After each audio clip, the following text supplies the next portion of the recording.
Segunda de Samuel capítulo 23 dice: estas son las palabras postreras de David. Estas son las palabras postreras de David.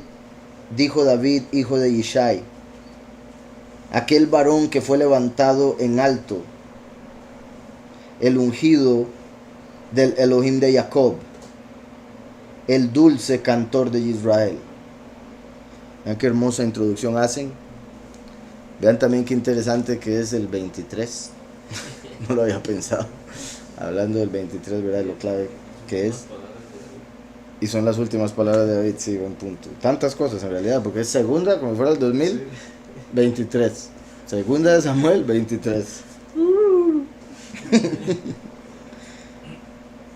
Y vean qué hermosa introducción hace la escritura para el rey David. Estas son las palabras postreras de David. En hebreo, vamos a ver aquí donde dice postreras, se utiliza la palabra que va con el último. Ajá. Dice, Veile dibrei David ha-haronim. Y estas son las palabras de David, las últimas. Las últimas. Aharonim, que es de donde viene, ¿verdad? Aharón, que es el último. El testigo como Moshe.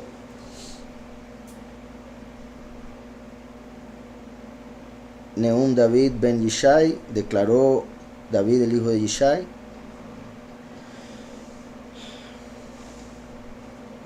Okay. Después dice, el hombre que levantó, que fue levantado, ¿verdad? Curioso porque la palabra que utiliza ahí para el hombre que fue levantado es Hageber, que se conecta con Gibor, como dijo Yahweh que vendría como poderoso Gibor, y ese poderoso Gibor, que es Yahweh como el último, es representado por David. Entonces, Geber, Hukam, Kam, ¿se acuerdan del verbo kum? Que es el verbo que utilizó Yosef cuando tuvo el sueño de que las espigas de sus hermanos se inclinaban y las de él se levantaban en el centro, todas se inclinaban ante él, representando como el rey de reyes, soberanos, soberanos, vendría descendiente de Yosef, así como Yahushua el primero, sumo sacerdote, lo haría como descendiente de Yahudá. Y por eso en el judaísmo se usa, ¿verdad?, lo de Mashiach ben Yosef, Mashiach ben David, y se habla de cómo el verbo kum, cada vez que aparece en la escritura, está relacionado proféticamente con la venida del Ben Yosef. Después dice, el hombre que fue levantado como Mashiach, básicamente. Como decía, ¿verdad?, hay varias palabras aquí interesantes. Aharonim, de Aharón. David, que se conecta obviamente con el último, todo lo que ya he mencionado. Kum, del verbo profético con respecto a Yosef, el descendiente de Yosef. Geber, como Gibor. Y después dice, el ungido del Elohim de Jacob.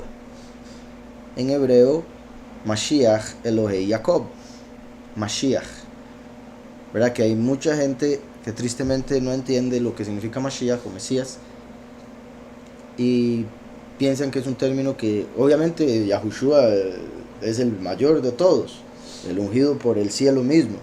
David fue ungido por aceite para representar un ungimiento mayor, claro está. Pero el punto es que la palabra Mashiach aparece varias veces en la escritura. Esta es una de ellas, refiriéndose a David, porque fue ungido como rey. Entonces, el Mashiach del Elohim de Jacob, el dulce cantor de Israel. También es interesante que dice el Mashiach del Elohim de Jacob, se conecta con Isaías 45 cuando cuando Yahweh habla de su Mesías. Meshijo, que significa su Mesías. Y la relación que he hecho en otras ocasiones de cómo primero y último, Mashiach ben David, Mashiach ben Yosef, cómo uno vendría como Mashiach del pueblo y otro como Mashiach de Yahweh, porque uno viene a salvar al pueblo y el otro viene a salvar la doctrina verdadera de Yahweh y Yahushua. Obviamente Yahushua también vino a enseñar, pero mi punto es que a través del último restaurar la doctrina verdadera a través de lo que Yahushua ya enseñó, porque el mismo Yahushua habló en parábolas y solo le explicaba a los discípulos, que después escribirían la escritura que tendríamos en este fin de los tiempos para que los dos testigos lean y logren discernir la doctrina correcta y por ende enseñarla. Y por eso Yahushua dijo que la primera venida habló en parábolas, pero la segunda sería hablando claro del Padre. Entonces es como el ungido que viene a salvar a la humanidad y el ungido que viene a enseñar a la humanidad la paz, la doctrina verdadera y demás. Entonces por eso, ¿cómo se puede ver como el Mesías de Yahweh? No que Yahweh necesite un Salvador, obviamente, sino un Mesías conectado con Yahweh por la razón para la cual lo envía. El ungido del Elohim de Jacob. Mi punto es que normalmente se habla como el Mesías de Israel, ¿verdad? Refiriéndose al que vendría a salvar. Después dice el dulce cantor de Israel. Aquí, a partir de acá, ya son las palabras de David. La Ruach de Yahweh habla por mí.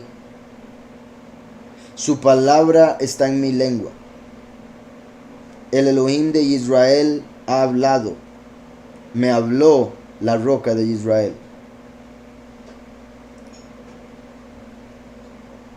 Habrá un justo que gobierne entre los hombres, que gobierne en el temor de Elohim. Está muy bueno. Dice, la Ruach de Yahweh habló por mí. Ruach Yahweh diveir bi. Por mí o en mí, o conmigo. La misma palabra se puede traducir de todas esas maneras que acabo de decir. Habló la Ruach a través mío. La Ruach habló conmigo. La Ruach habló en mí. Ruach Yahweh diveir bi. Humilato al Leshoni, básicamente, y llenó mi lengua. Su palabra está en mi lengua. El poderoso de Israel ha hablado. Me habló la roca de Israel. El poderoso y la roca, Yahweh, Yahushua.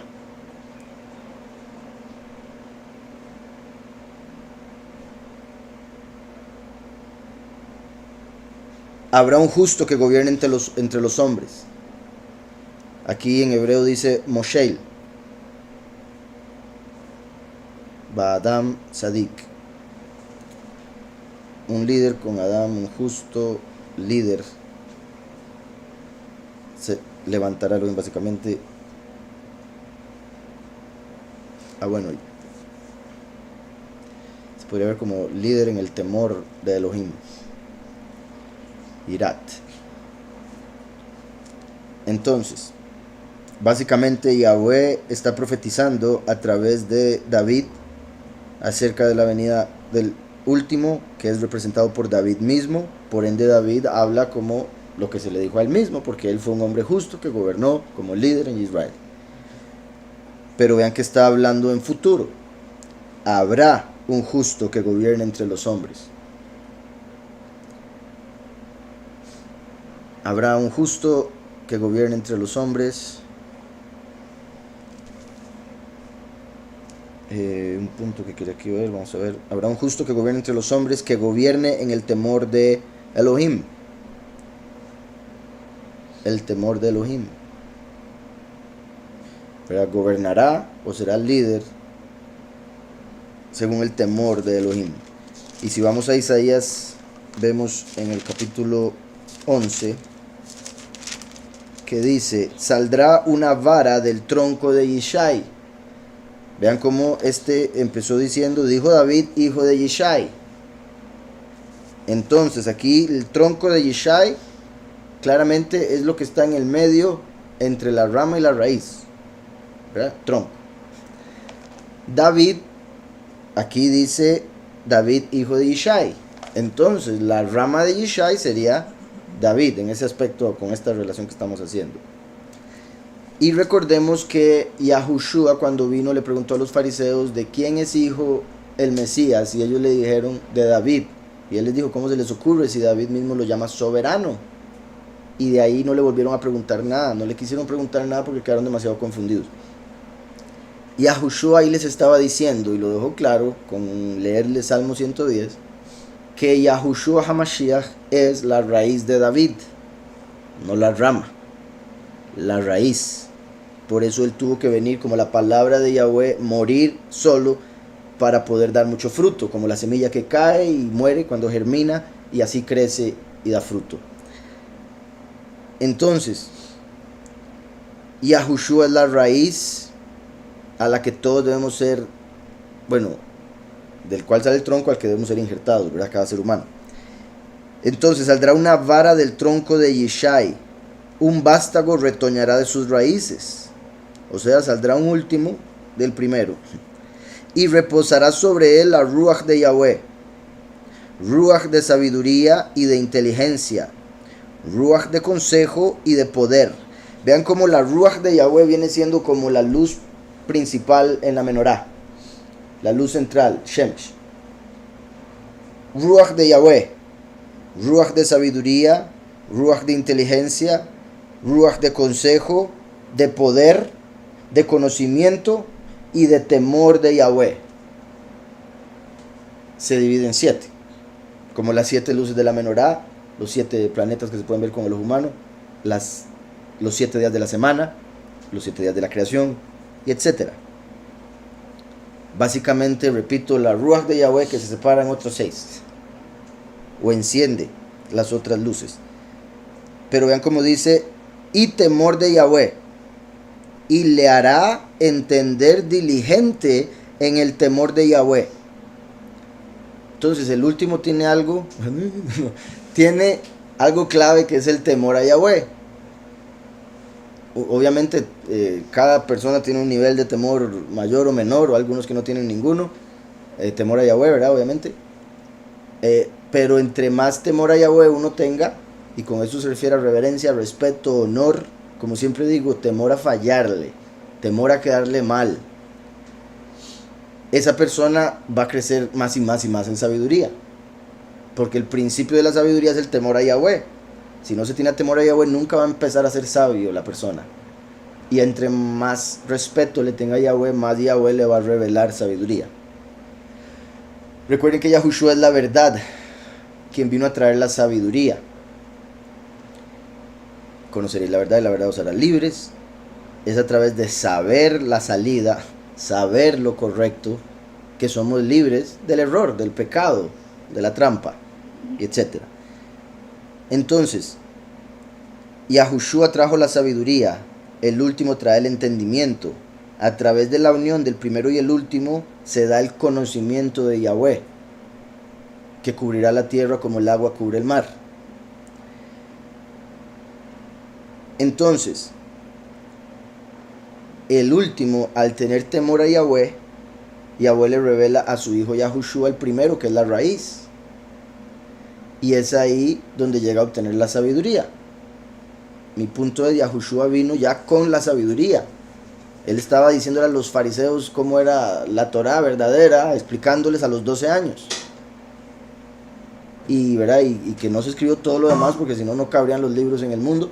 Pero a los 12 años les estaba enseñando a los fariseos.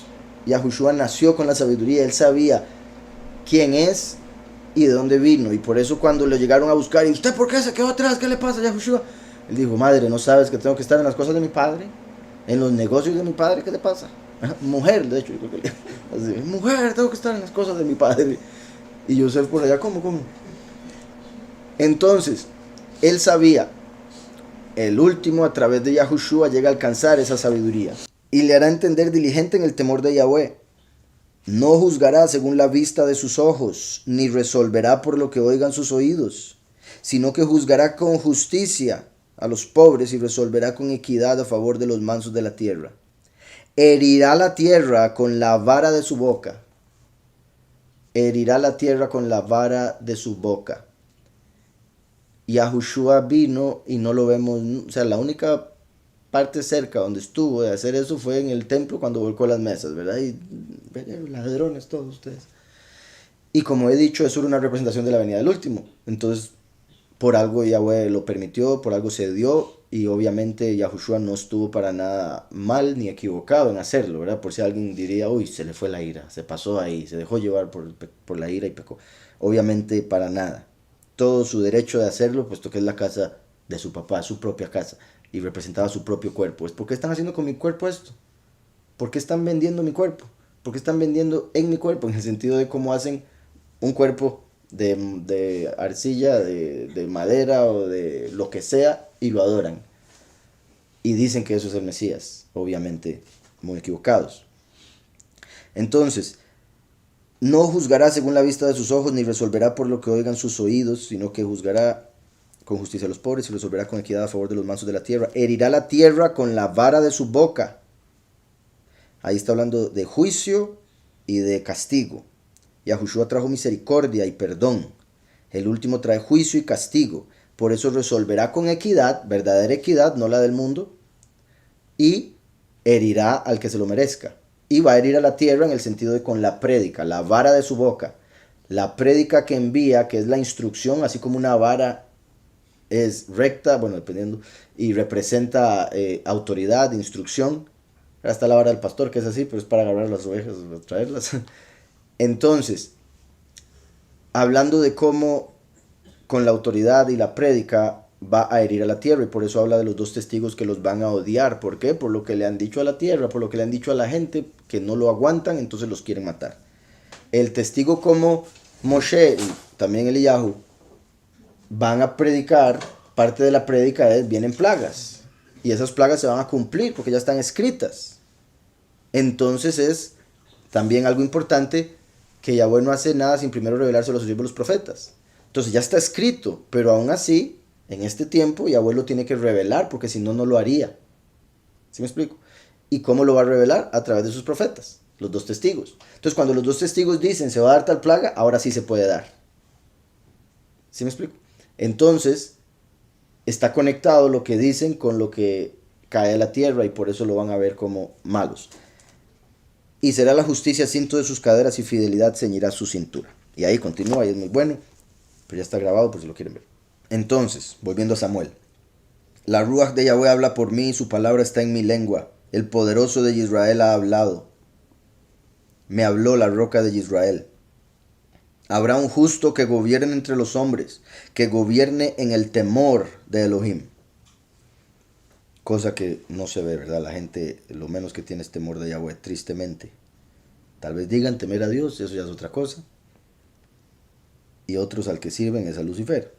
La mayoría de los que están en el poder en este mundo, puesto que Lucifer es el poderoso de este mundo. Como ahora que hablaba de Macron y esos que más bien ofenden al Todopoderoso. Dice el verso 4. Será como la luz matinal, como el resplandor del sol. Y Yahushua dijo, yo soy la luz del mundo. Pero recuerden que el último es el sol de justicia. El sol es una lámpara. Yahushua es la luz. La luz pasa a través de la lámpara. La lámpara no es la luz. Es un instrumento que se hizo para que la luz se transmita a esta realidad, en el caso del sol. En Malaquías 4, ciertamente viene el día, ardiente como un horno, y todos los soberbios y todos los que hacen maldad serán estopa. Aquel día que vendrá los abrazará, dice Yahweh de los ejércitos, y no les dejará ni raíz ni rama. Ahí está hablando claramente del juicio, o sea, de los castigos, de las plagas, del fin de los tiempos. Porque esto no pasó cuando Yahushua vino, ¿verdad? Y esa es una de las razones por las que los judíos no creen en Yahushua como el Mesías. Porque no se cumplieron todas las profecías. Y no entendían que la mitad de las profecías, por ejemplo, ¿verdad? Por dar una estimado, se referían al fin de los tiempos, no hace 2000 años, que fue cuando Yahushua se manifestó. Mas para vosotros, los que teméis mi nombre, como Yahushua dijo que el nombre se tenía que revelar en el fin de los tiempos, como Yahweh le dijo a Yahushua que lo volvería a hacer, como Yahweh le dijo a Moshe que lo haría, Eye Asher Eye. Mas para vosotros, los que teméis mi nombre, nacerá el sol de justicia. El sol de justicia. Una vez más, justicia. Yahushua trajo misericordia. Y en sus alas traerá salvación. Esto hay formas en las que se conecta con el primero claramente, porque Él es la luz del mundo, porque vino en el cuarto milenio, cuando se hizo el sol. De ahí se agarró la mujer que fue sanada del flujo que tenía de sangre, porque dijo, si yo toco las alas de su manto, me voy a sanar. Pero en el aspecto espiritual, el último viene como el sol de justicia, y a través de su prédica, al ser él como un malaj, traerá la salvación de Yahweh, que es el nombre del Hijo, Yahushua. Saldréis y saltaréis como becerros de la manada. Curiosamente, el último es un becerro al ser descendiente de Yosef, por lo que Yosef era lo que representaba a Yosef, o representa. Y esto se conecta también con lo de Hanok. Recuerdan que al final todos van a ser toros. Dice, será como la luz matinal, como el resplandor del sol en una mañana sin nubes, como la lluvia que hace brotar la hierba de la tierra. ¿Verdad? El primero es la lluvia temprana, el último es la lluvia tardía. Y la escritura habla de los dos testigos que tienen poder para hacer que no llueva durante el tiempo de su prédica o detener la lluvia.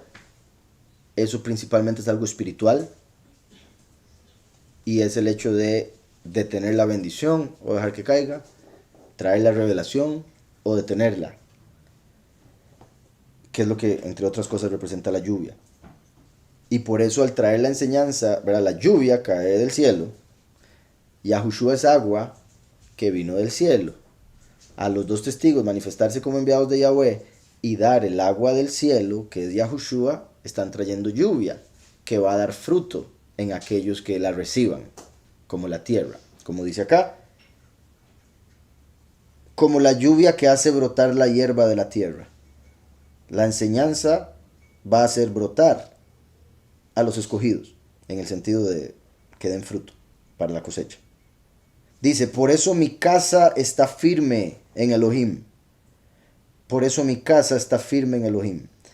Pues ha hecho conmigo un pacto eterno, bien ordenado en todo y bien seguro, aunque todavía no haya hecho él florecer toda mi salvación y mi deseo. Vean como ahí él mismo está diciendo, es un hecho, es un pacto eterno, aunque todavía no lo haya visto cumplirse y faltaban milenios. Y bendito Yahweh que estamos a punto de ver todo el cumplimiento. Bien ordenado en todo y bien seguro, aunque todavía no haya hecho él florecer toda mi salvación y mi deseo. Porque recuerden que el deseo de David, entre otras cosas, dos deseos que él deja claro en los salmos muy importantes es poder habitar en el templo con Yahweh, ¿verdad? Que es mejor un día en sus atrios y hasta eso, ¿verdad? Es un día mejor en el patio del templo, que es la parte más afuera, más externa. Mejor un día en sus atrios que 1000 lejos de ellos. Y el otro deseo que él menciona es poder levantarse en la semejanza de él. Levantarse a su semejanza. O sea, que se cumpla lo que Yahweh prometió o profetizó cuando dijo, hagamos al hombre a nuestra imagen y semejanza. David está diciendo, yo voy a hacer a su semejanza hasta que me resucite. Y Yahushua vino como la resurrección, cuando el último, que es la rama de David, cuando el último resucita, se hace uno con Mashiach. Por ende, en ese momento se cumple su deseo, que se hizo a la semejanza de Yahweh, porque ahora es uno con Yahushua, la imagen del Padre. Entonces, dice, pero todos los malvados serán como espinos arrancados, que nadie recoge con la mano. Quien quiere tocarlos se arma de un hierro o del asta de una lanza, y son allí mismo consumidos por el fuego. ¿Verdad? Porque si uno empieza a agarrar espinas con la mano, va a salir todo a dolor, ¿verdad? Sangriento. Entonces, se agarran otras cosas, se queman, se destruyen, utilizando algo de hierro. Por eso Yahweh promete del último, y Yahushua se lo dice al vencedor, porque sale venciendo y para vencer, al vencedor, profetizado por Números 24, que sale de Jacob, yo le daré la vara de hierro, y regirá a las naciones con vara de hierro, y serán destruidas ante él como el vaso del alfarero. Entonces el último viene como un romano, ya lo hemos hablado, representado por Paulus, profetizado en Isaías 63, que viene vestido de Edom, vestido de rojo, como hijo pródigo, como ladrón en la noche, y eso de hierro, obviamente que es Roma, por eso dije como romano, y lo que vemos acá, pero todos los malvados serán como como espinos arrancados, que nadie recoge con la mano. Y qué curioso, ¿verdad? Un espino, ¿verdad? Uno nada más se acerca y ya siente el dolor. Así como hay personas que son así, son como espinos, que uno no puede tenerlo cerca porque algo le pasa. Algo le pasa a uno, algo, no sé, tantas cosas. Exacto, exacto, algo se estropea, algún... Qué duro. Entonces, quien quiere tocarlo se arma de un hierro o del asta de una lanza y son allí mismo consumidos por el fuego. Entonces, buenísimo esas palabras de David, las últimas palabras bien proféticas. Y dice después, estos son los nombres de los valientes, los Giborim, que tuvo David. Yoseb Basebet, el Tagmonita, el principal de los capitanes, que era Adino. El Esnita, quien mató a 800 hombres en una ocasión. Después de él, Eleazar, hijo de Dodo, Jojita, uno de los 3 valientes que estaban con David cuando desafiaron a los filisteos que se habían reunido allí para la batalla y los hombres de Israel retrocedían. Este se levantó e hirió a los filisteos hasta que su mano, oigan esto, este se levantó e hirió a los filisteos hasta que su mano se cansó y se le quedó pegada la espada. Aquel día Yahweh dio un gran triunfo y el pueblo volvió tras él tan solo para recoger el botín. Imagínese usted estar peleando con tanta fuerza, con tanta gana, por tanto tiempo que cuando usted llega... Sí, la espada ya no se le soltó. La tenía trabada, se le había pegado en la carne. Sí, lo más seguro no la podía abrir. Qué sorprendente, no me puedo imaginar la fuerza y... Bueno, un montón de detalles ahí de cómo esto pudo llegar a pasar. Este se levantó e hirió a los filisteos hasta que su mano se cansó y se le quedó pegada la espada. Aquel día Yahweh dio un gran triunfo y el pueblo volvió tras él tan solo para recoger el botín. Este era Dodo, ¿verdad? El que le pasó eso. Ah, no, Eleazar, el hijo de Dodo. Eleazar significa a quien el poderoso ayuda, o mi poderoso es mi ayuda. Y es un nombre, ¿verdad? Muy, muy hebreo. Bueno, llegó a ser muy hebreo después del siervo de Abraham, que no era hebreo, pero convertido. Después tenemos al conocido como Lázaro, que en realidad es Eliezer, a quien Yahushua resucita. El otro Eliezer, que llaman Lázaro, que era el pobre que fue al paraíso. Y como he mencionado, bueno, también está el Eleazar a través de Aarón. Y como he mencionado, se conecta con Eliyahu. Entonces, curioso que menciona este Eleazar, a quien se le quedó pegada la espada, siendo Eliyahu un sacerdote de guerra, lo que representa, lo que va a ser el testigo Eliyahu, y que claramente se le va a quedar pegada la espada, en el sentido de la palabra de Yahweh, que es la espada. Recuerden que cuando Yahuhanán vino, murió, bueno, Juan el Bautista, que era Eliyahu, murió antes que Yahushua. Siempre hubo una separación entre los dos, porque eran de 2 tiempos diferentes. Yahushua vino a ser el postrer Adán, entonces a iniciar todo lo nuevo. Por decirlo así, a Yahuhanán no se le quedó pegada la espada, pero ahora que venga como el testigo, ahí sí, porque va a aceptar a Yahushua como el postrer Adán. Entonces dice después de esto fue Samá, hijo de Agé, el Ararita. Los filisteos se habían reunido en Lejí, donde había un pequeño terreno lleno de lentejas, y el pueblo huyó delante de los filisteos. El pueblo huyó delante de los filisteos. Curioso que mencione estas lentejas, este terreno lleno de lentejas, porque las lentejas son el alimento que, según la escritura o el pueblo yahudí, el alimento para cuando se está de luto, porque son ruedas y se habla de la muerte como una rueda que no discrimina y va de un hogar a otro sin importar quién viva ahí. Entonces, como la muerte pasa por todo lado, como la rueda que es la lenteja. De hecho, se dice que eso era lo que estaba preparando Jacob por su papá Yitzhak, cuando, bueno, o sea, que ya estaba preparándose básicamente para la muerte, y se dice que estaba preparando lentejas, y ahí fue donde llegó Saúl y le dijo, dame comida que me muero, y ahí le vendió la primogenitura. Entonces, dice, donde había un pequeño terreno lleno de lentejas, y el pueblo huyó delante de los filisteos. Curioso que el pueblo huyó delante de los filisteos, un terreno lleno de lentejas, como dando a entender que hubo mucha muerte, estaba lleno de muerte y por eso tuvieron que huir. Pero él se paró en medio de aquel terreno, ¿verdad? Samá, hijo de Agé. Él se paró en medio de aquel terreno, lo defendió y derrotó a los filisteos. Así dio Yahweh un gran triunfo. Qué poderoso. Como para decir, no, ¿cuáles van a correr? Yo me quedo aquí, para que vea. Samá puede significar dos cosas diferentes dependiendo cómo se escriba en hebreo. Voy a ver aquí rápidamente. Asombro.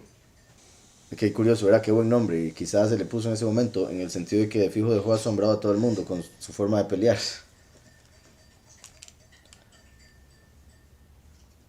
Dice, pero él se paró en medio de aquel terreno, lo defendió y derrotó a los filisteos. Así dio Yahweh un gran triunfo. Un día, en tiempo de la siega, 3 de los 30 jefes descendieron y se unieron a David en la cueva de Adulam, mientras los filisteos acampaban en el valle de Refaim. Los filisteos en el valle de Refaim, ¿verdad? Los gigantes de los Nefelim. David en la cueva de Adulam, que fue donde básicamente empezó, después de estarse alejando de Saúl, ¿verdad? Escapando de Saúl, escondiéndose, fue en esa cueva, pero ahí se unieron a él un montón de hombres que lo empezaron a seguir a partir de ese momento. Curiosamente, Adulam significa la justicia del pueblo, que es el mismo significado de la congregación Laodicea en Apocalipsis 3. Laodicea significa la justicia del pueblo y representa a la última la última doctrina que se daría en el fin de los tiempos, como por ejemplo la de la prosperidad. Por eso dice que dicen ser ricos y no lo son, sino que son pobres, miserables y otro montón de cosas, ciegos. Entonces, Adulam por nombre se conecta con la Odisea, y la Odisea por Apocalipsis se conecta con el fin de los tiempos, con el puro fin. Y justicia del pueblo, porque el último viene a traer justicia, como lo acabamos de ver ya un montón de veces. Trae justicia para el pueblo. Además de que el pueblo, que son los muchos, van a ser justificados después de que ya el último se haya manifestado, lo hayan rechazado, pero después lleguen a entender, rechacen la marca y tengan que morir, pero ser resucitados para entrar como los invitados a las bodas del Cordero y estar en el milenio. Entonces, un día en un tiempo de cosecha, ¿verdad? Como la cosecha que se da en este fin de los tiempos, obviamente la siembra representa el inicio de los tiempos, la cosecha representa el fin. Y Yahushua dijo, y esto es clave, y esto es sorprendente que no, bueno, es que son muchos los detalles con respecto al primero y al último, pero Yahushua dijo, uno es el que siembra, otro es el que cosecha. Con eso ya lo dijo todo.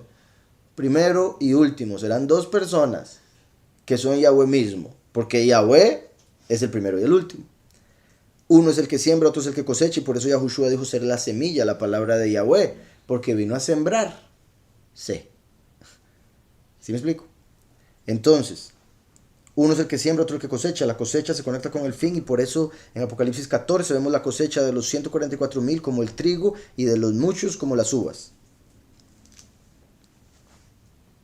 Entonces es clave que mencione aquí, además de después de haber mencionado a Eleazar y Samá, aquel a quien el poderoso ayuda como Eliyahu, y Samá el asombroso, el asombroso. quien va a asombrar al mundo, en el sentido del último. Y no porque, o sea, parte del asombro obviamente por lo que Yahweh va a hacer en él, por lo que Yahweh le va a regalar, pero también porque nunca se lo esperan así. Va a asombrar al mundo entero cuando se den cuenta de quién era, de lo que hizo, de cómo lo hizo, de a qué vino, por qué vino, etc. Va a asombrar al mundo. Que viene como ladrón en la noche, cuando se den cuenta de quién era, asombro. Y qué curioso ahora que pienso en la palabra asombrar, porque es como ser tan grande que hace una sombra, ¿verdad? Y curiosamente del último se habla de su pequeñez en lo que respecta a físico, como ladrón en la noche, vil, pródigo, Pero en Yahushua todo lo podemos, ¿verdad? Todo lo podemos en el Mesías que nos fortalece. Por ende, el último a través de Yahushua se vuelve grande, Gadol, porque se hace el Melech Gadol. Y ahí es donde asombra. Porque el que habita bajo la sombra, ¿verdad? Ya se sabe en el Salmo. Entonces, vemos aquí cómo confirma, digamos, Eleazar y Samá, como Eliyahu, el testigo como Moshe, y después viene la cosecha, que dice aquí la siega. Entonces, un día en tiempo de la cosecha, 3 de los 30 jefes descendieron y se unieron a David en la cueva de Adulam. Recuerden que el 3 normalmente representa a los muchos. Mientras los filistim acampaban en el valle de Refaim, los Nefilim. David estaba entonces en la fortaleza y había en Betlehem una guarnición de filisteos. Y dijo David con vehemencia. Vean, dijo David con vehemencia, que estaba junto a la puerta, se la llevaron y la trajeron a David, pero él no la quiso beber. Y es que, ¿verdad? Es como un encontronazo, yo creo, emocional, no me puedo imaginar, porque sé que lo hizo obviamente por algo positivo, pero es como, si ya la trajimos, David, honrenos tomándosela, por favor, ¿verdad? Tuvimos todo ese peligro. Y David, no me la voy a tomar, ¿cómo se les ocurre? Dice, pero él no la quiso beber, sino que la derramó como ofrenda para Yahweh. Vean qué sorprendente, como ofrenda a Yahweh, o sea, fue libación, una ofrenda de libación, pero no con vino, sino con agua. No con vino. Y recuerden que Yahushua cambió el agua en vino, ¿verdad? Yahushua derramó su sangre por nuestros pecados, que es el vino del nuevo pacto. Y no solo salió sangre, también salió agua. Primero y último, hombres y ángeles. ¿Se acuerdan? Lo hemos hablado. Por los hombres y por los ángeles, primero y último, muchos y pocos. Y Yahushua cambia agua en vino. Aquí David, como el último, derramando su sangre en ofrenda a Yahweh, después de haber recibido el agua de vida que es Yahushua. ¿Sí me explico? Y como dije, la sangre representa a los hombres, el agua a los malachim. Y David representa a Micael, el malach que viene a morir por el testimonio. ¿Sí quedó claro todas esas conexiones? Entonces, sorprendente, porque también vean el sacrificio que hizo él mismo. Porque él estaba deseando esa agua como nada. Deseando beber agua. Y le hubiese ayudado también hasta para pensar y seguir con la estrategia y demás. Pero cuando ve el peligro por el que pasaron esos hombres, se sentía demasiado egoísta tomándosela. Y diciendo, ¿cómo yo voy a poner a mis hombres a pasar por eso solo por un vasillo de agua? Entonces dice, no, yo tengo que entregárselo a Yahweh. Y Yahweh verá lo que ellos hicieron y los recompensará. Y espero que a mí me mande un poquito de agua. Empieza la lluvia. Entonces, estaba viendo ahora que dije lluvia que dicen los científicos que lo que no recuerdo del dato era si en unos cuantos países o en el mundo entero, pero que decían que ya no se puede, que no es seguro beber agua de lluvia porque está llena de químicos que le llaman químicos eternos que nunca se van a quitar del agua. Y hay lugares donde es prohibido guardar agua de lluvia. Y ahí también ya hay mano sucia, ¿verdad? Porque lo que no quieren es que la gente tenga agua. Pero bueno, eso fue un dato que me acordé. Entonces, Pero él no la quiso beber, sino que la derramó como ofrenda para Yahweh, diciendo, lejos de mí, oh Yahweh, que yo haga esto. He de beber, oigan, yo la sangre de los hombres que fueron allí con peligro de su vida, y no quiso beberla. He de beber yo la sangre, pero lo que tenía en su mano era agua. Cuando derramó agua, estaba derramando la sangre. ¿Sí me explico? Confirma lo que les decía, el sacrificio por los muchos, que son esos tres, y también los muchos que van a tener que morir ellos mismos por rechazar al último. Y cuando digo, ¿verdad? Porque los dos testigos vienen a morir no solo por los pocos, también por los muchos, porque le predican a ambos. Muchos son llamados, pocos los elegidos. Y aquí él está diciendo, yo de beber la sangre de los hombres que arriesgaron sus vidas. Entonces, esos hombres que representan a los muchos, porque son tres, David está derramando su sangre. Curiosamente, el último es el que cosecha a los muchos y los mete en el lagar de la ira, y ahí es donde se derrama la sangre de ellos. En el lagar de la ira, que es la sangre que se echa en las copas. 7 copas de la ira, cada una de ellas derramada sobre la tierra. Como aquí David derrama y dice que está derramando la sangre de ellos. ¿Sí me voy a entender? El último, después de la cosecha, derrama la sangre de los muchos sobre la tierra. Y eso es lo que trae las 7 plagas postreras. Y vean qué poderoso que todo esto sucedió en la siega. Durante la cosecha, que es en la cosecha donde se echan las uvas en el lagar de la ira y se preparan las 7 copas de la ira, las plagas postreras. Espero eso esté claro porque sí está muy poderoso. Y confirma lo que veníamos hablando. Lejos de mí, oh Yahweh, que yo haga esto. He de beber yo la sangre de los hombres que fueron allí con el peligro de su vida, y no quiso beberla. Repito, él decía, si yo me bebo esta agua, sería como beberme la sangre de ellos, que estuvieron dispuestos a morir por traerme agua. Como sabemos, como lo vemos en Juan 1, al final, cuando le piden testimonio a Juan el Bautista, Yahweh había prometido, y bueno, no solo ahí, simplemente ahí está claro, en una lista, pero a través de toda la escritura, a través de todas las profecías, podemos ver cómo Yahweh prometió que enviaría 3 personas. Elías, el Mesías y el profeta como Moshe. 3 personas. Y aquí vemos a 3 personas valientes, Giborim, que estuvieron dispuestos a dar su sangre por servir al ungido de Yahweh, por servir a Yahweh. 3 Giborim, 3 hombres valientes que dieron su sangre básicamente porque él está diciendo que esa es la sangre de ellos. Como, repito, Eliyahu, Mashiach y el último, 3 hombres. Y ahora también vamos a poder ver cómo se conecta cada uno con los 3 nombres. He de beber yo la sangre de los hombres que fueron allí con peligro de su vida y no quiso beberla. Los 3 valientes hicieron esto. Abishai, hermano de Joab e hijo de Sarbia, era el principal de los 30.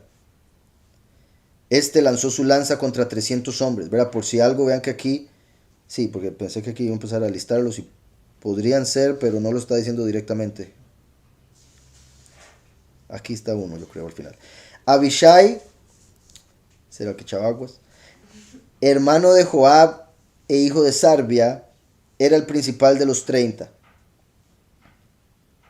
Este alzó su lanza contra 300 hombres, a quienes mató y ganó renombre entre los 3. Aquí está así. Era el más renombrado de los 30 y llegó a ser su jefe, pero no igualó a los 3 primeros. Aquí dice otra posible traducción, pero nunca alcanzó el rango de los 3 primeros. Era el más renombrado de los 3. Dice ahí, ok. Y llegó a ser su jefe, pero no igualó a los 3 primeros. Eso sí lo dice también. Sí. Abishai, hermano de Joab, hijo de Zeruyah, Zerullo, le decían Zerullito, era el jefe de otros 3. Ok. Y es que aquí ponen principal de los 30, otra vez más. Entonces vamos a ver aquí. Sí, pero el punto es que aquí ponen 3, 3, aquí ponen 30, 30. Y en hebreo me parece que sí ponen 3. No sé por qué aquí habrán traducido 30.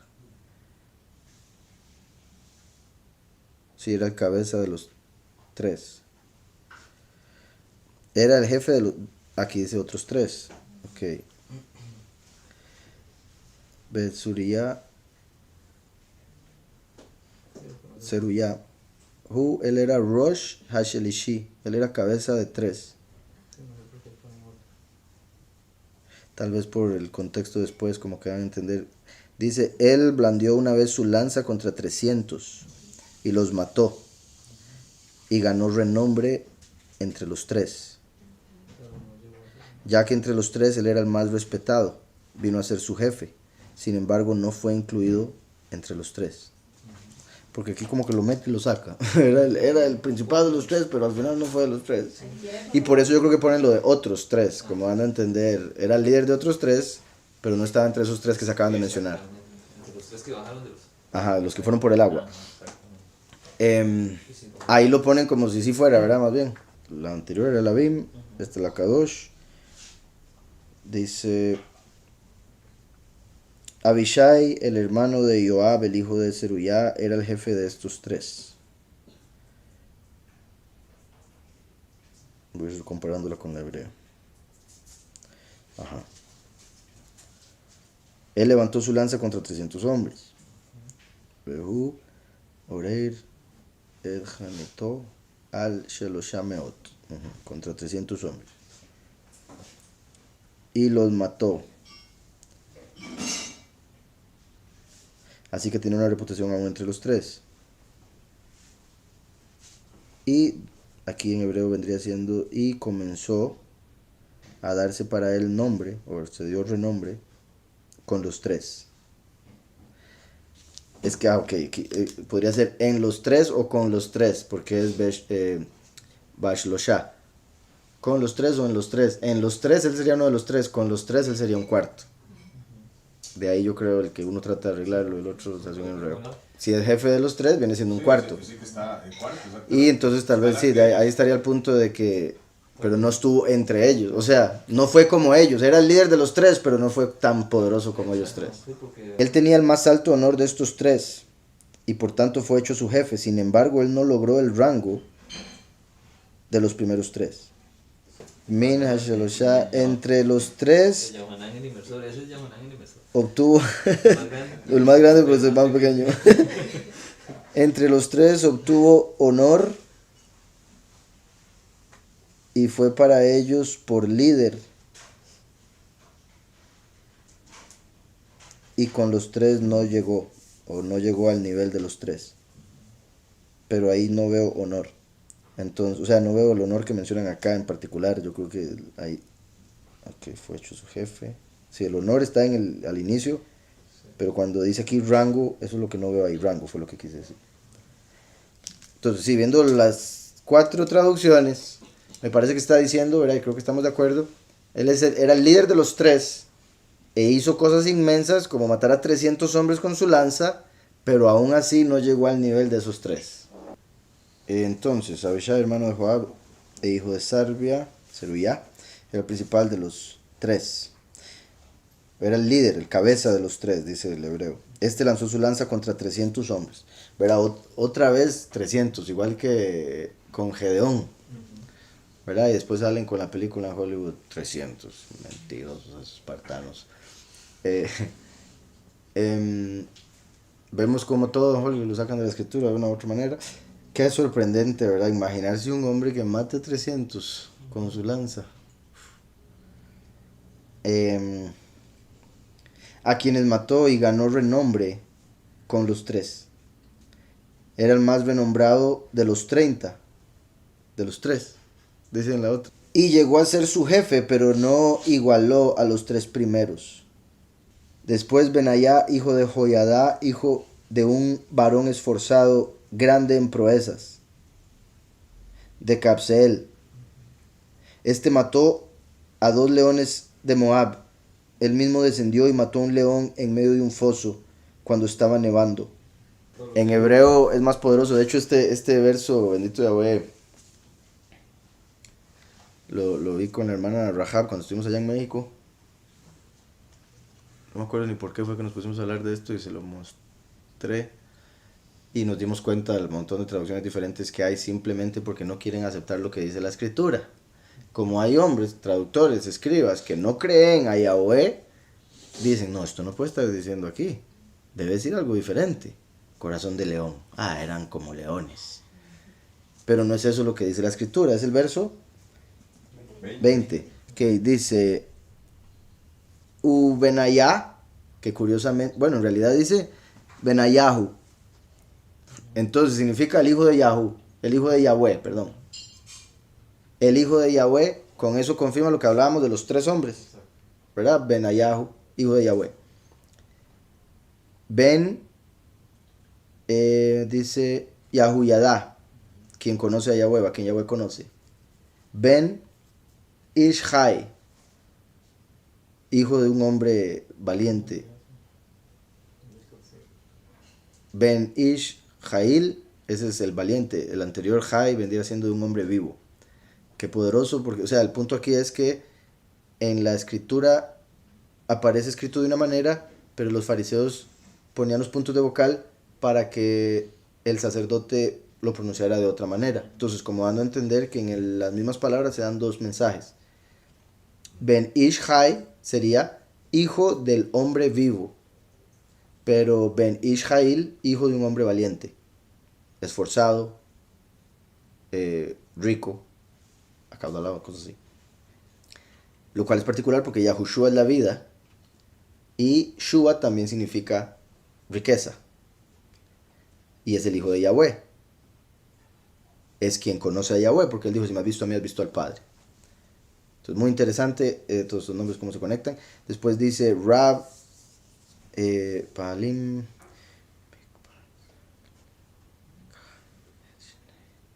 Aquí dice, y él golpeó a 2 leones de Moab,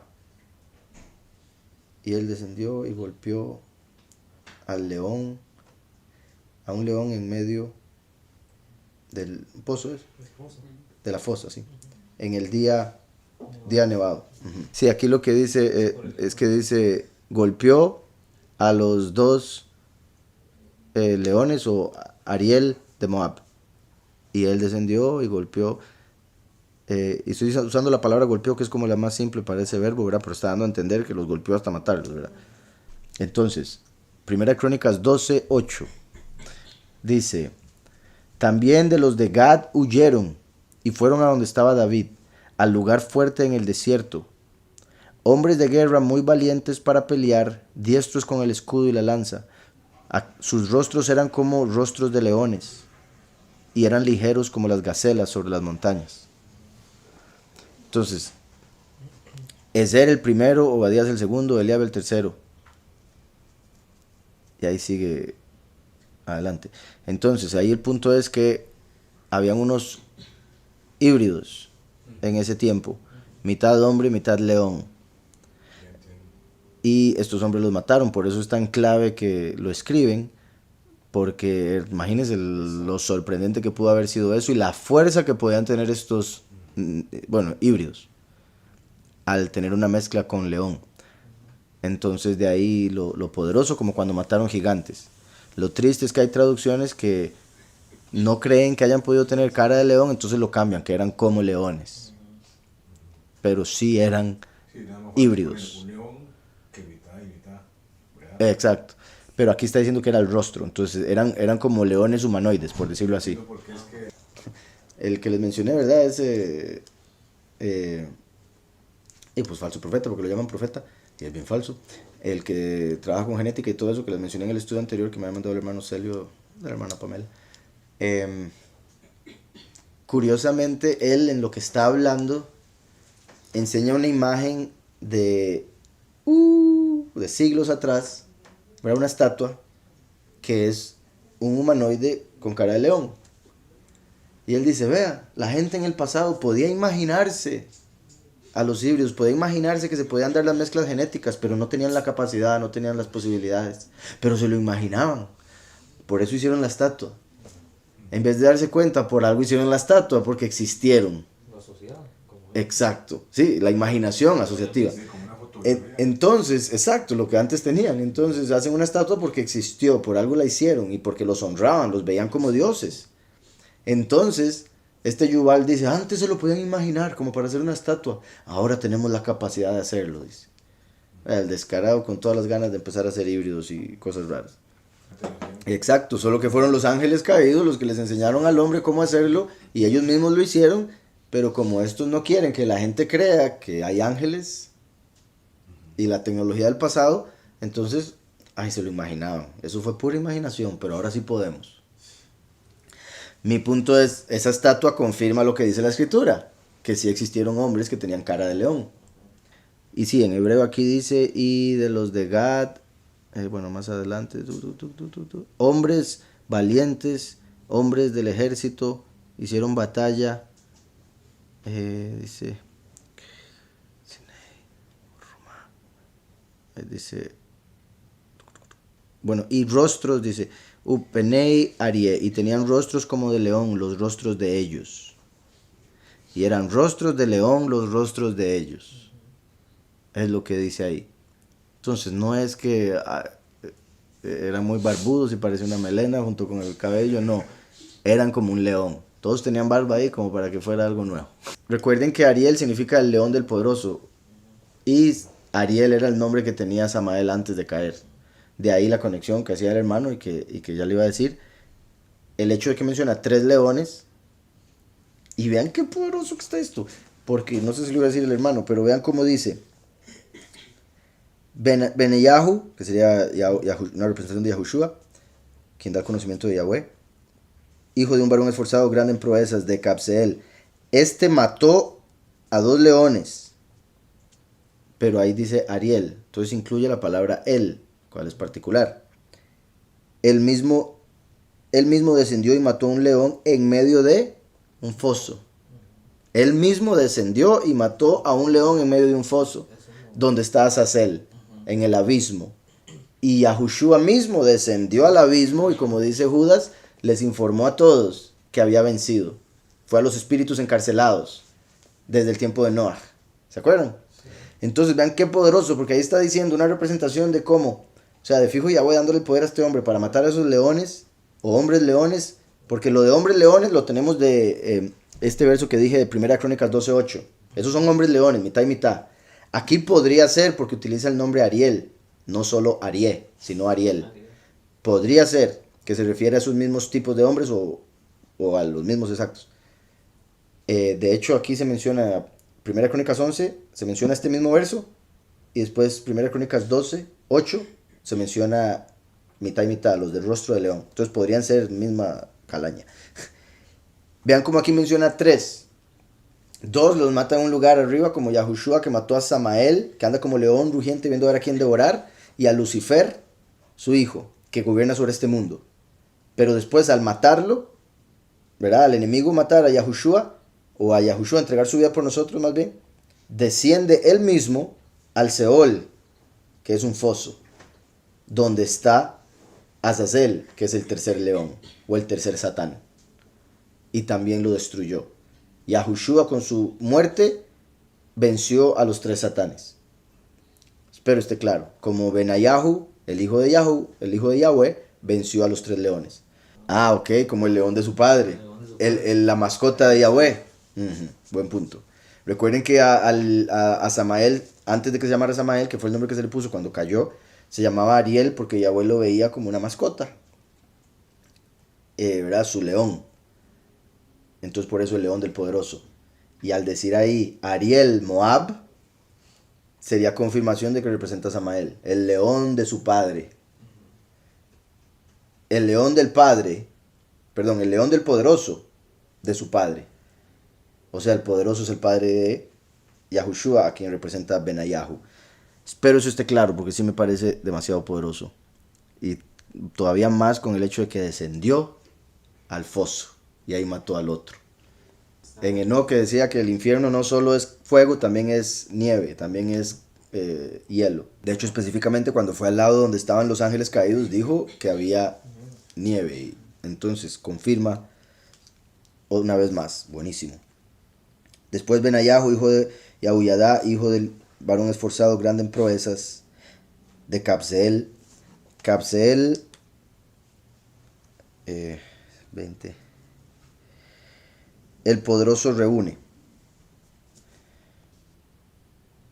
Dice, este mató a 2 leones de Moab, que representarían a Samar y Lucifer, que servían a el Padre. Él mismo,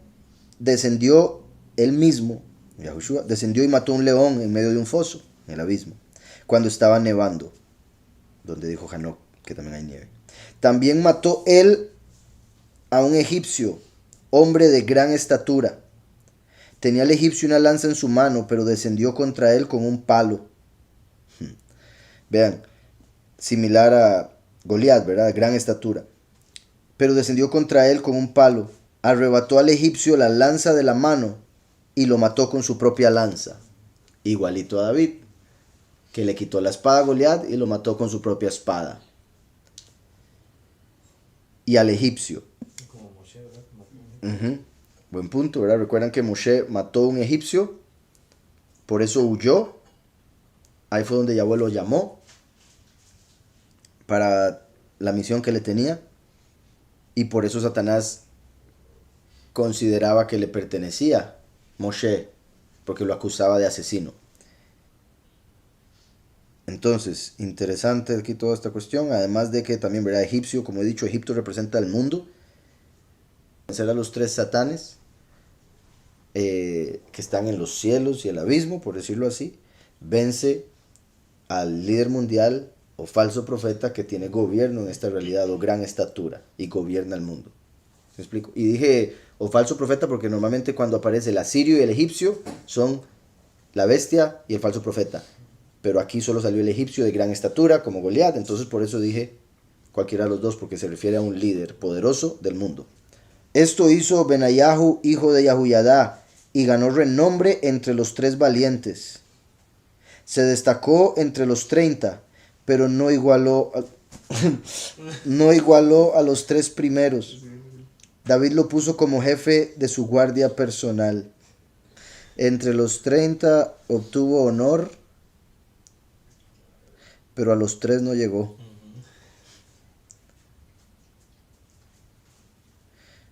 Beismeihu David el Mishmato. David lo puso como jefe de su guardia personal. Joyada y ganó renombre entre los 3 valientes.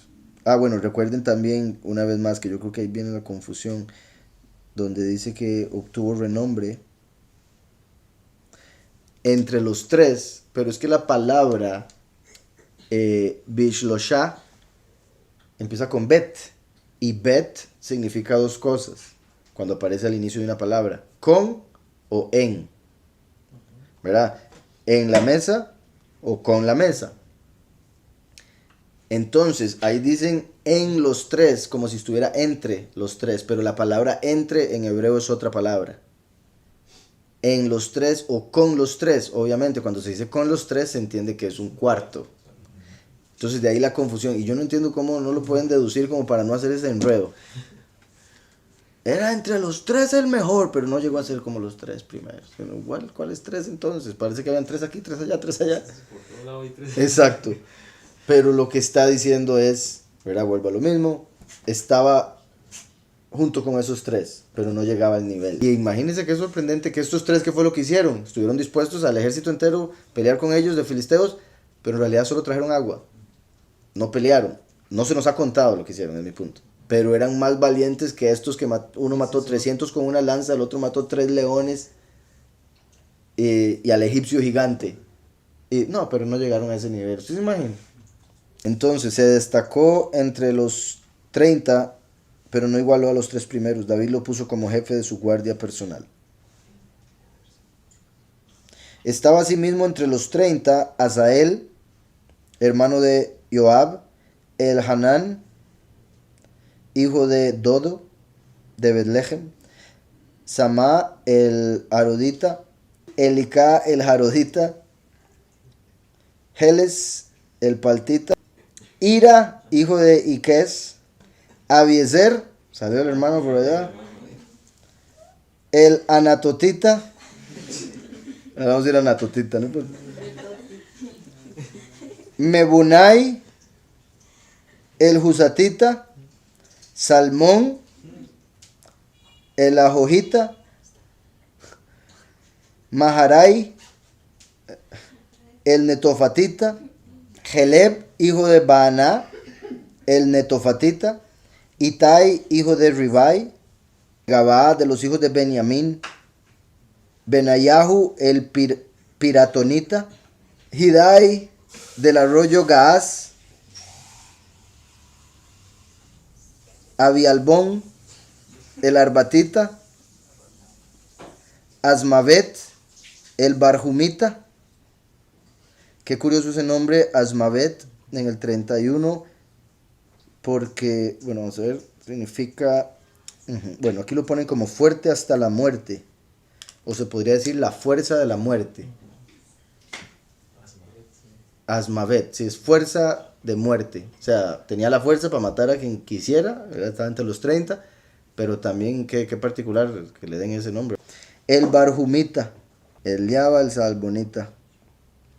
Jonatán, de los hijos de Yacén, Samá, el Ararita, Ahiam, hijo de Sarar, el Ararita, Elifelet, hijo de Ahasbai, hijo de Maaca, Eliam, hijo de Ahitofel, el Gilonita, Jezrai, el Carmelita, Paarai, el Arbita, Igal, hijo de Natán, de Sobá, Bani, el Gadita, Selec, el Amonita, Naharai, el Berotita, escudero de Joab, hijo de Sarbia, Ira, el Itrita, Gareb, el Itrita, y Uriyahu, el Eteo. En total, 37. Vamos a ver qué dice aquí. En total 37. Esta cantidad se obtiene sumando a esta lista los 5 valientes del capítulo 23, verso 8 al 23. Y a Joab mencionado en los versos 24 y 37. Entonces, verás la suma de todos esos que se mencionaron acá, más los que se habían mencionado anteriormente en el capítulo, que no se mencionaron ahí nuevamente porque se hubieran repetido. Curioso que al menos en este contexto no identificó por nombre a los 3 tan elevados. Quedaron escondidos, ¿eh? Y curioso era, como mencionaba, que por un lado en la interpretación de que representaría a los muchos, sus nombres no se mencionan, como los muchos que no quieren mencionar el nombre de Yahushua. Sí se mencionó Abishai ben Ayahu, claves. Curiosamente, Abishai, que significa mi padre es un regalo, o acá mi padre regala, se puede ver como Eliyahu, y habíamos Benayahu, se puede ver como Yahushua, el primero, y el testigo como Moshe, el último. Ambos son hijos de Yahweh, por eso les queda el nombre Benayahu, porque de ahí la parábola del hijo pródigo, el papá que tenía 2 hijos, y uno era pródigo. Jeremías 8:8, ¿cómo pueden decir somos sabios? La Torá de Yahweh está con nosotros cuando de hecho la pluma mentirosa de los escribas la ha convertido en falsedades.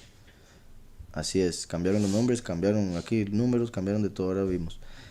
Dice aquí, ¿son leones literal de Moab o a qué se refiere con leones? Sí, como le digo, en esa parte que leímos de Samuel parece ser leones. Lo curioso es que le agrega la palabra el al final. Y eso podría indicar que eran hombres poderosos con forma de león, o puede simplemente ser lo que hablamos ahora de que eran leones para representar a Samael, que se llamaba antes Ariel. Entonces, sin duda, en ese caso, en este capítulo, como dije, podrían ser leones, pero en el capítulo de Crónicas que mencioné, eran hombres con cara de león, eran híbridos.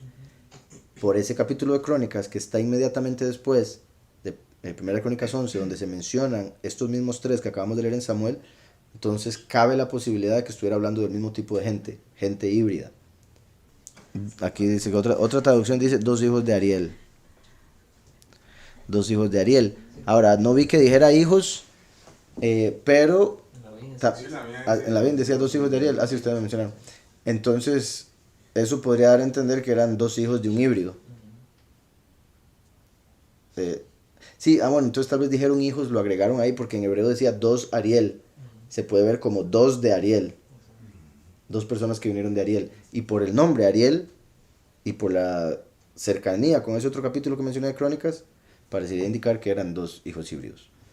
Bueno, el 300 es la letra Shin, ¿verdad? Que representa cambio.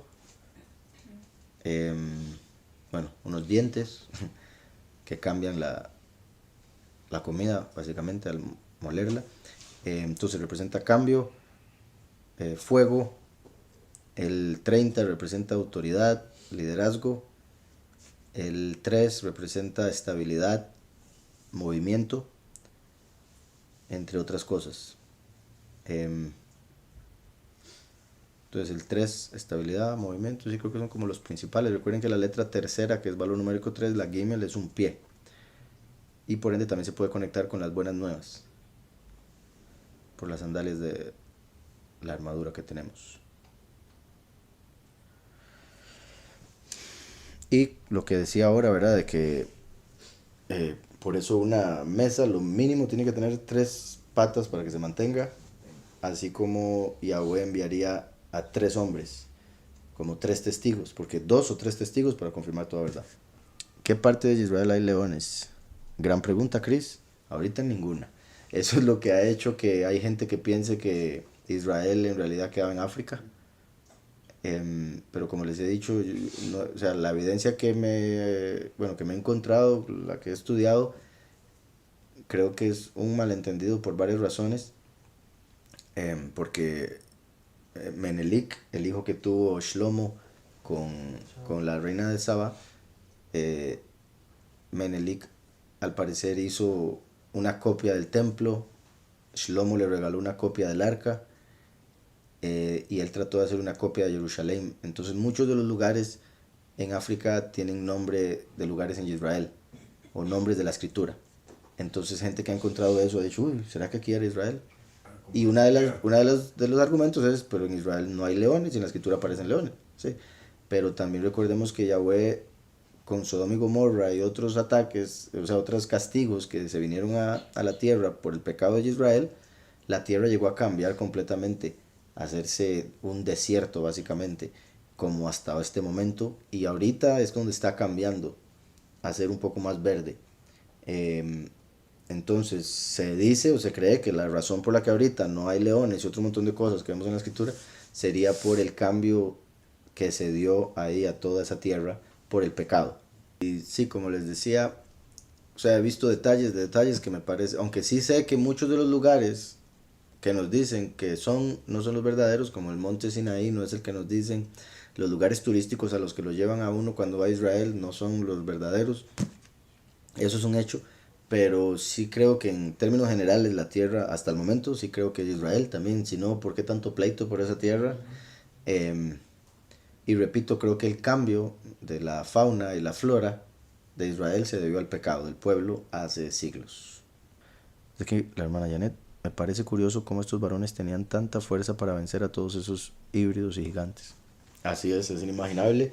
O sea, en este momento, por eso hay gente que no lo cree. Pero solo porque hoy en día no haya esa capacidad o uno lo vea tan difícil, no quiere decir que antes no hubiera pasado o no haya sido posible. Recordemos que la genética humana se ha ido deteriorando desde el pecado de Adán. Entonces cada vez nos vamos haciendo menos fuertes, más chiquitillos.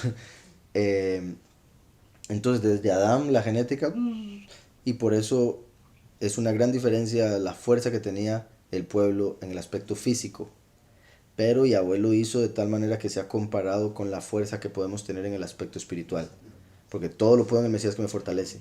Antes ellos peleaban contra gigantes físicos para que quedara escrito y nosotros entendiésemos, como dice Efesios, que nuestra guerra es espiritual contra principados, autoridades, gigantes espirituales. Entonces es lo mismo, solo que antes era carnal, ahora es espiritual. Por eso Yahushua habló de cómo el que es más pequeño en el reino de Yahweh es más grande que Yahuhanán, que fue el más grande de la historia en el tiempo de carne. Y también entender, ¿verdad? Que ellos entendían que ganaban por Yahweh, porque les daba la fuerza, porque era su voluntad. Y por eso se atrevían. Y por eso está escrito, porque por más que pudieran ser más fuertes antes que en nuestro tiempo, Si fuera cualquier cosa no lo escribirían. Lo escriben porque era algo sobrenatural, era algo que cualquiera se sorprendería, como hoy nos sorprendemos. Entonces era Yahweh sin duda a través de ellos, pero en lo que respecta a genética o el hecho de que era una guerra carnal, es para que nosotros pudiésemos entender la guerra espiritual. Dice, estará bien comparar a Yahushua con la imagen de un león. Sé que muchos lo hacen por el león de Yahudá, pero también está Satán, ese Arié, creo que estaría idolatrando esa imagen. Es que si hacen la imagen, pues sí, están idolatrándola. Pero yo, me parece, ¿verdad? Yo consideraría que la gente que... Es que, bueno, me imagino, no sé si lo dice por los rastas, que lo hacen mucho. Sería una representación, porque la escritura lo llama el león de Yahudá. Se entiende que él no tenía forma de león, entonces no sería una imagen de Yahushua, sería una representación profética de lo que Yahushua cumpliría. Y el hecho de que Satanás también es como un león que anda rugiendo, viendo a quien devorar, es una de las cosas que yo siempre menciono para explicar cómo todo en esta realidad tiene un aspecto positivo y uno negativo. Todo se puede ver positivamente o negativamente porque esta es la realidad de la dualidad. Y por eso está Satanás como un león y Yahushua, el león de Yahudá. Y repito, es una representación profética, no es que él haya tenido, ¿verdad?, rasgos. Pero sí, exacto, ¿verdad? Primero y último, Cordero y León, misericordia, justicia. Y el último, ¿verdad?, el ser, el que ya voy a poner como líder de las naciones, es el verdadero rey de la selva, donde están como en la selva. Dice aquí, se vuelve a repetir el 3. David tenía 30 años cuando empezó a reinar. En Jerusalén fue rey de todo Israel y Judá durante 33 años. Así es, Lorena. Obviamente eso se conecta con Yahushua, ¿verdad? Como he dicho, ¿verdad? Porque hay otros que tienen la idea o la opinión de que murió a los 31. Yo he mencionado, ¿verdad?, que estoy abierto a oír más de ese tema, pero hasta el momento continúo en 33. Y de ahí la conexión con que David reinó 33 y después 7 años, como los 33 de Yahushua y los 7 años a los que viene el último, la semana de Daniel. Aquí es que era Benayá, hijo de Joyadá. Primera Crónicas 11:24, pero en Primera Crónicas 27:5, el jefe de la tercera división que servía el tercer mes era Benayahu, hijo del Cohen Gadol Joyadá. Obviamente este Cohen Gadol Joyadá sería levita, por ende ese Benayahu sería levita. Y son los mismos dos nombres, padre e hijo. Sin embargo aparece 16 capítulos después. Tendría que ver más a fondo. Punto es que me preguntaban aquí si Benayahu es de Benjamín. Pero al parecer aquí tenemos dos Benayahu, dos Joyadá. Obviamente a menos de que estuvieran peleando después decidieran hacerse sacerdotes, lo cual veo difícil. Entonces si no aparece específicamente, o habría que seguir la línea por muchos capítulos para poder sacar la genealogía. Pero como le digo, aquí tenemos los dos nombres en 1 Crónicas 27, que básicamente aparecen como sacerdotes, por ende de Leví, pero aún así, como le digo, podrían ser dos personas más. Nada más tengo que leer más a fondo pensando en esa pregunta. Dice aquí Mauricio Carrizo, Samael sería el antimashiach según el simbolismo del león recién mencionado. No, Samael fue el primer Satán, después Lucifer, después Azazel. Azazel, el que está en el foso, al león que mató en el foso, que representa a Abadón, que está en el abismo, que va a salir en la quinta trompeta. Y en sí, como he dicho, Samael, o sea, Azazel viene siendo la abominación desoladora, el falso Mesías, pero le van a hacer una imagen. Esa imagen es hecha de carne y hueso, y en la carne está la inclinación al mal. Eso es Samael. Entonces Samael va a estar en el cuerpo del falso Mesías, Azazel va a ser el alma del falso Mesías, y Lucifer va a ser el espíritu del falso Mesías. Así como el hombre tiene cuerpo, alma y espíritu, el falso Mesías está compuesto por el cuerpo conectado con Samael, el espíritu que es Lucifer cuando cae del cielo, y el alma que es Azazel que sale del abismo.